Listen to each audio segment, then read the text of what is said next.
അക്ബർ ഖാനോടുള്ള ഇഷ്ടം ഒറ്റ നിമിഷം കൊണ്ട് തന്നെ അക്ബർ ഖാൻ കളഞ്ഞു കുളിച്ചു എന്ന് പറയാം. ഇന്ന് നടന്ന ഒരു ടാസ്കിനിടയിലാണ് ഈ സംഭവം ഉണ്ടായത്. എന്തായാലും നമുക്ക് ആ കാര്യങ്ങളിലേക്ക് നോക്കാം. സോഷ്യൽ മീഡിയയിലടക്കം ഇതിനോടകം തന്നെ ഇതൊരു വലിയ ചർച്ചയായി മാറുകയും ചെയ്തിരിക്കുകയാണ്. അക്ബർ ഖാനെതിരെ ബിഗ് ബോസ് എടുക്കുന്ന നടപടി എന്തായാലും നമുക്ക് ആ കാര്യങ്ങളിലേക്ക് നോക്കാം. നിങ്ങൾ ഈ ചാനൽ ആദ്യമായിട്ടാണ് കാണുന്നതെങ്കിൽ സബ്സ്ക്രൈബ് ചെയ്യുക. തുടർന്നും ഞങ്ങൾ അപ്ലോഡ് ചെയ്യുന്ന വീഡിയോ നിങ്ങൾക്ക് കാണുമെന്ന പ്രതീക്ഷയോടുകൂടി നമുക്ക് ആ കാര്യത്തിലേക്ക് പോകാം. നമുക്കറിയാം, രേണു സുധിയെ അക്ബർ ഖാൻ സെപ്റ്റിക് ടാങ്ക് എന്ന് വിളിച്ചാണ് ബിഗ് ബോസ് പ്രേക്ഷകരെ ഒന്നടങ്കം ചൊടിപ്പിക്കാനുള്ള കാരണം. ഇത് അക്ബർ ഖാന് വലിയ രീതിയിലുള്ള നെഗറ്റീവ് ഇമേജ് പുറത്തേക്ക് വന്നു. ഒരു ടാസ്ക് ബിഗ് ബോസ് സംഘടിപ്പിച്ചിരുന്നു. വീട്ടുകാരിൽ നിന്നും ഇഷ്ടമില്ലാത്ത വ്യക്തിയെയും ഇഷ്ടമുള്ള വ്യക്തിയെയും തിരഞ്ഞെടുത്ത് അവർക്ക് ഇരട്ടപ്പേരും ഓമനപ്പേരും നൽകുക എന്നതായിരുന്നു ടാസ്ക്. അവസാനം ഏത് മത്സരാർത്ഥിക്കാണോ ഏറ്റവും കൂടുതൽ ഇരട്ടപ്പേരുകൾ ലഭിക്കുന്നത് ആ വ്യക്തി തനിക്ക് കിട്ടിയ പേരുകളിൽ നിന്ന് ഏതെങ്കിലും ഒന്ന് തിരഞ്ഞെടുക്കുകയും മുന്നോട്ടുള്ള ദിവസങ്ങളിൽ ആ പേര് അയാളെ മത്സരാർത്ഥികൾ വിളിക്കുകയും വേണം എന്നതായിരുന്നു ടാസ്ക്.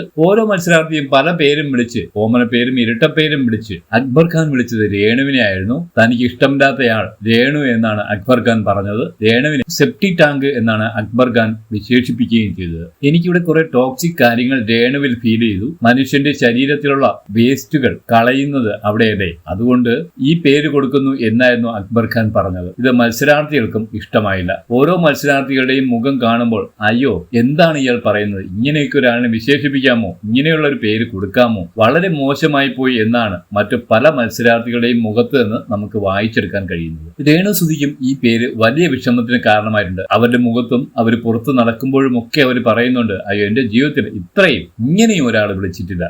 പലരും വിളിച്ചിട്ടുണ്ടെങ്കിലും ഇങ്ങനെ ഒരു പേര് എനിക്ക് ആരും ഇതുവരെ നൽകിയിട്ടില്ല എന്നാണ് രേണു സുധി പറഞ്ഞത്. ഇതിനെതിരെ ലാലേട്ടൻ വന്ന ശക്തമായ നടപടിയെടുക്കും. ഒരാളെയും ഇത്തരത്തിൽ പറയാൻ പാടില്ലാത്തതാണ് അക്ബർ ഖാൻ രേണു സുധിയെ പേരിലൂടെ വിശേഷിപ്പിച്ചത്. എന്തായാലും ബിഗ് ബോസ് എടുക്കുന്ന നടപടി എന്തായാലും നമുക്ക് കാത്തിരിക്കാം. എന്തായാലും ഒരു നടപടി എടുക്കും എന്ന് തന്നെ നമുക്ക് വിചാരിക്കാം. എന്തായാലും വളരെ മോശമായി പോയി. അക്ബർ ഖാൻ നല്ലൊരു ഇമേജ് ആയിരുന്നു, ആ ഇമേജിന് കോട്ടം തട്ടി എന്ന് തന്നെ പറയാം. എന്തായാലും നിങ്ങളുടെ അഭിപ്രായം നിങ്ങൾ കമന്റായി രേഖപ്പെടുത്തുക.